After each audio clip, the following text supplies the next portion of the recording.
Hello, hello, and welcome to today's episode of Talking All Things Cardial Pulm. I am your host, Dr. Rachele Burriesci. Our episode today is sponsored by Jane, an all-in-one practice management software. The team at Jane recognizes how hard you work to support your patients or clients, and they aim to do the same for you. That's why Jane offers unlimited phone, email, and live chat support with every subscription. First, we recommend booking a personalized one-on-one demo with a member of their team. It's a great way to make sure Jane will be the right fit for you and your practice, and to see Jane's features in action. And Jane even offers a free data import, an account setup consultation, and online training tools to help set you up for success. To get started, head over to jane.app/start. Their team would love to connect with you to see how Jane could help you and your practice. You can also use the code CardialPulm1MO at the time of sign up for a 1-month grace period applied to your new account. Thanks again, Jane.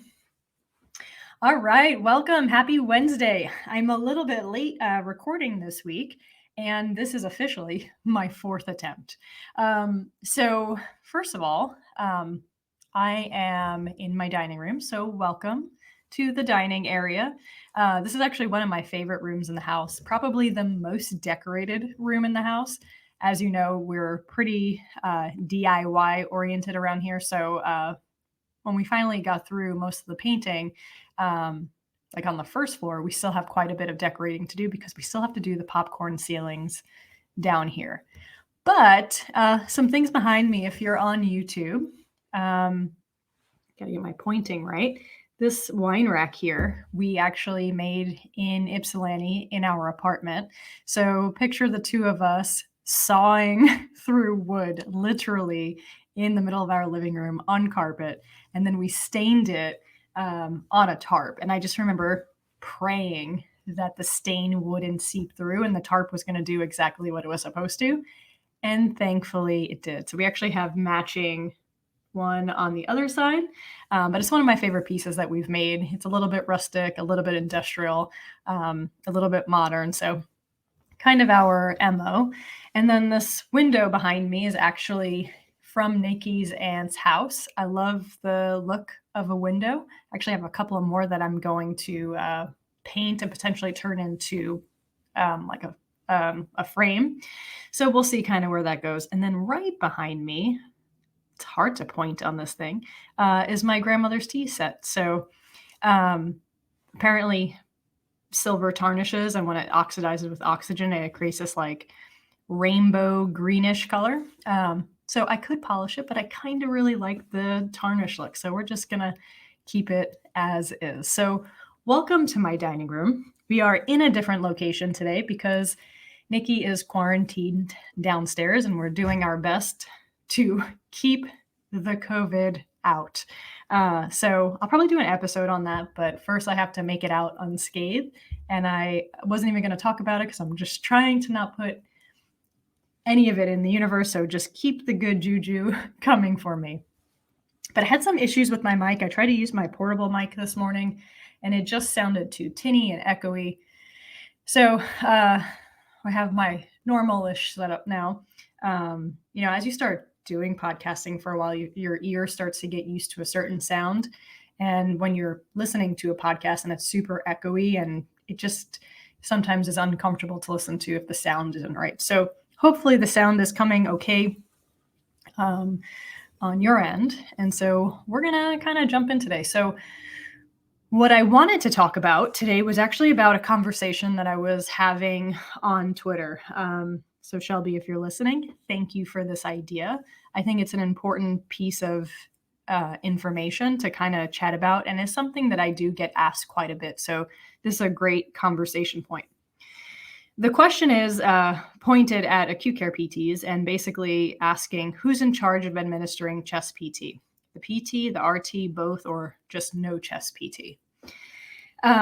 So I think there's a lot of semantics and there's like underlying questions within this question. So I'll answer the first question, just if we're black and white and being literal, whose responsibility or who should be administering chest PT? The answer is both. Both PTs and RTs should be providing chest PT. If the patient requires that intervention, overlap is going to be give the patient the most bang for their buck. It's going to give them the best outcome, because it is something that if they're making a lot of mucus, it's something that they should be doing multiple times a day. And on either front, PT or RT, the likelihood that you're going to have the time to perform chest PT 3 times a day is probably not likely. So I'm going to talk about chest PT a little bit. There's a little nuance in chest PT. I don't love the terminology because it's kind of a vague word. And if you kind of, you want to be a little bit about it, the word PT isn't it. So when other people doing chest PT, I'm just like, it doesn't truly make sense. But what is chest PT? Chest PT typically is talking about a specific intervention, which includes percussion and vibration or shaking, if you really want to get technical. That's typically what people mean when they say chest PT. I like the bigger word of airway clearance techniques because there are more things that you can do with a patient. And not everyone benefits from chest PT. Not everyone enjoys the physical percussion vibration. Some people actually do better with breathing exercises that can help promote coughing. So it just kind of depends. So let's kind of talk about the underlying layers of this question. When I read this question, I'm automatically thinking, and this is me reading into things, there's another question here. So a question that I do get that's black and white is, can PTs perform percussion vibration shaking?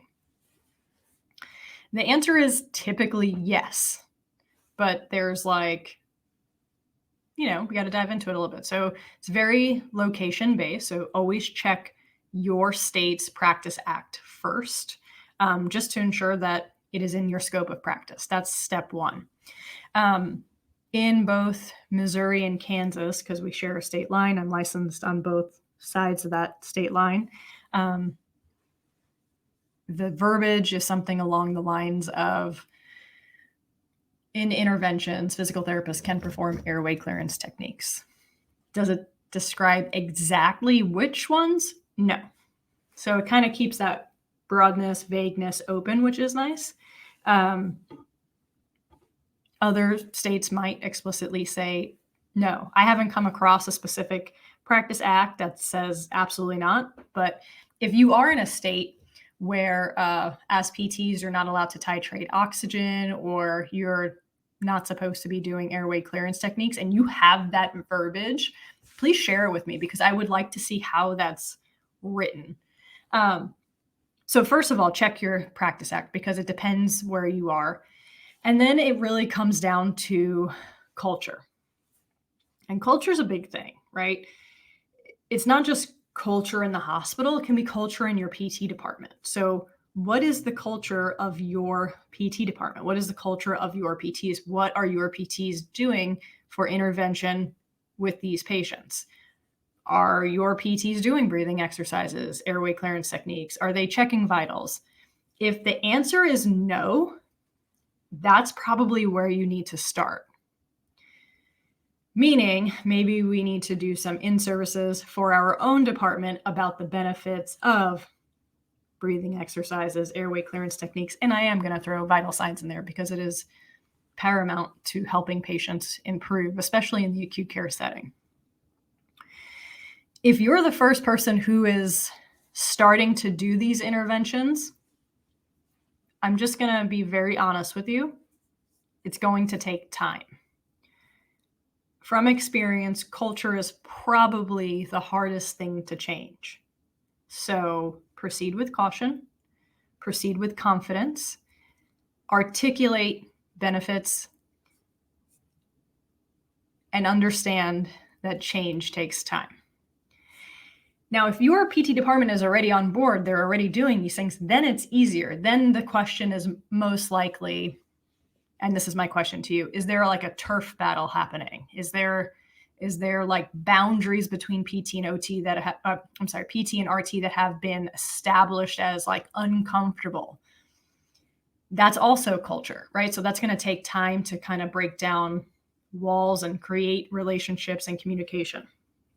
But if you listen to this podcast and you have listened to other episodes, I say this a lot. It is really important to create relationships on an interdisciplinary front because of this reason, right? You have to establish rapport with your colleagues about the things that you can do. We've talked about culture in the words of acute care, like you just walk patients. Those things exist. Those stereotypes can exist because that might be what's happening or what they're seeing. So how do you change that? You change that by having conversations. Discuss your patients with your nurse, your RT, your MDs. Have conversations. Articulate your concerns. Articulate the things that you think should be included in their plan of care. That's where it starts. It starts at creating a relationship. I will tell you that even when I was in a residency program for cardial pulm, I learned so much from my RTs. And it was very casual. It wasn't like I was going in with this like list of things that I wanted to learn or, demands of what I wanted to see happen. It kind of just happened, right? You're working with a patient with a vent. The RT is definitely going to be around. You start having conversations with the RT about the vent. I learned a ton about vent settings from my RT. I learned how to suction from my mentors in the cardial pulm residency, but I also learned tips and tricks from my RTs because while they were in the room suctioning, I would ask questions. I would inquire. Relationship building, relationships, communication, in my opinion, are always better when it's organic and when there's no expectation, deemed after that, right? Like, I'm going to do this for you, so I expect you to do this for me. No, you create relationships. You show them who you are. You show them what you're capable of doing. You build rapport. It takes time. And so that can sometimes be frustrating when you're trying to get things done or you're trying to make a change because change takes time and it takes a ton of patience. And if culture is already in existence, and I'm saying culture kind of in a negative connotation, if there's already existing culture, if there is turf war type stuff or like weird relationships that are in existence between departments, it's going to take longer. So I want to kind of blanket statement that. If your PT department doesn't currently practice airway clearance techniques, then in-service is a good start. Collaboration is a good start, where you could create an in-service where the PT does a piece of that in-service and the RT does another piece of that in-service. Obviously, having conversations with your supervisor is a good opening piece, and also see kind of where they're at. Because if your supervisor isn't on board, it's going to be even more difficult. It's not impossible, but it might feel like an uphill challenge. If we're talking about solely breathing exercises, solely percussion, vibration manually, those are things I think are easier to start, right? Having conversations. First of all, are you comfortable with these techniques? Did you learn them in school? Did you take a continuing ed course? Like where are your skill sets coming from? Then talk about it with your staff. Now, if we have to deal with other disciplines, it's time to have some conversations. It can start very casually. For instance, who does what and how they do it can be different. For instance, a lot of RTs in different hospital settings might have productivity standards as well, or maybe their main focus are breathing treatments. And if you have to do 30 breathing treatments in a day and you're one of 4, maybe you don't have time to do percussion vibration with a percussor or manually. So just even learning like their, I don't want to say priorities, but like what are the main interventions that they're providing to their patients? Because it might very much be different for any, like, the needs of the person, which I would assume. But for instance, if your RTs are only doing breathing exercises, well, then that leaves conversation to be had about doing more manual type interventions, whether it's a collaboration, whether it's like, hey, I'm going to see the patient in the morning and I'm going to do these 3 things. So if you're planning on also doing percussion, maybe you can plan for the afternoon. Whatever whatever's going to maximize that patient's outcome. And I think when having these conversations, that's the piece you have to focus on, the patient. Because then it becomes less about what can a PT do? What can an RT do? Because it can feel like, a little confrontational. From a blanket black and white, for the most part, PTs can do airway clearance techniques, which include percussion, vibration, and even suctioning. And so can RTs. Let's talk about suctioning, because I brought it up last week with tracheostomy. Suctioning is a high-level skill. And if you are not already doing that in your department, then that would be a conversation before you suctioned your first patient. Even if you have skill and ability to already do that and knowledge, okay? Because suctioning is something that can lead to potentially a decline, desaturation. If you don't know what you're doing, you could potentially hurt the patient. So there's some like specifics about that. If suctioning is something you want to learn how to do, and PTs aren't currently doing that, this could be a great way to start collaborating with RT. RT, or the RT department, could potentially do the training to teach the PTs how to suction. So now we're communicating between 2 disciplines, right? It's not just that I can do this, I'm allowed to do this. It's, hey, this is something I would really love to learn. I think it could maximize my time with the patient and also not have to have you on standby if I'm mobilizing the patient, because I know that when I am doing these things, the patient is going to need to be suctioned. And it would be more beneficial for both of us if I could provide suctioning during my session than have to rely on the nurse or the RT coming in. And then I would highly recommend creating a competency. Meaning, if you're on a floor that has patients who are on vents, who have trachs, who require suctioning, that before you treat these patients, you have to pass your competency. And that might look different everywhere, right? It might be a competency that you perform with RTs initially, and then maybe there's peer-to-peer training so that there's like a head PT that does the training eventually, and then you're passing the competency with that person before going out and doing on your own. There are lots of great ways to learn skills like this. Simulation labs are like super popular right now, but they're not always available in hospital settings. They're becoming more available in academic settings.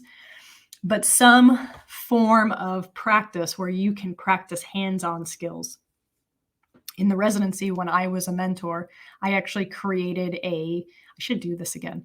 I actually created a mock tracheo with a trach, and then you could practice with either the inline suctioning or the Red Robin. so that you can start to get some of the hands-on skills. If you've ever learned a new skill, period, you know there's a little bit fumbling. And then when you're doing something that can potentially desaturate a patient, there's going to be a little bit of that higher stress feeling. So you want to kind of get some of those kinks out before you practice on a human. And then you should be observing your mentor doing it on a person first. Then when you perform it for real, that mentor should be with you the first time, right? So that there's this learning experience, there's mentoring, there's definite that this is going to go okay. Same is true for percussion. Percussion vibration can lead to desaturation. You need to understand what contraindications do exist, like when you should and should not perform percussioning. If you're doing it with your hands versus an actual percussor, knowing how that feels, how to use the device, knowing that if you have a more frail patient that we should be covering over bony prominences. We shouldn't be going over bony prominences, but we should be covering anyway, right? Because if you're on the anterior wall, you're over ribs. And if you have a very cachectic patient, those ribs are very prominent and can be uncomfortable. Same true for the spine area, right? Avoiding the spine, avoiding the scapula, and actually performing it on your mentor so they can give you feedback. And then when you perform it on a patient, having your mentor there, observing your mentor performing these things on a patient. And then this is always a great learning experience. Your mentor performs percussion, vibration, whatever. Then you perform it on the same patient. And then the patient can give you the feedback to what it feels like. Is it strong enough? Is it too light? Is it too aggressive? What have you.